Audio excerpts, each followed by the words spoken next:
আল্লাহর বান্দি, ভালো বাবার সন্তান, বিবাহের পরে স্বামীর ঘরে আসছেন।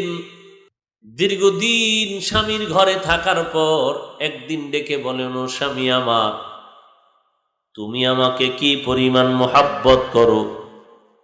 স্বামী ডাক দিয়া বলে, ও স্ত্রী, কেমনে বুঝাই তোমাকে কি পরিমাণ মোহাব্বত করি? এক কথায় জানায় দিলাম, তুমি আমার জীবনের সবকিছু, তুমি ছাড়া আমার কেউ নাই, তুমি আমার সব।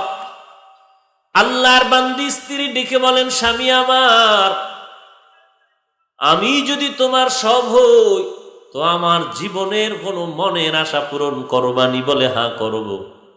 বলে, কি পরিমাণ? বলে, বলতে দেরি হবে, তুমি যা চাইবা তার থেকে বেশি পূরণ করব। আল্লাহর বান্দি হিকমত খাটাইয়া বলে, স্বামী আমার, আমার মনের আশা যদি তুমি পূরণ করতে চাও তাহলে দেরি না করে তুমি আমাকে তালাক দিয়ে দাও।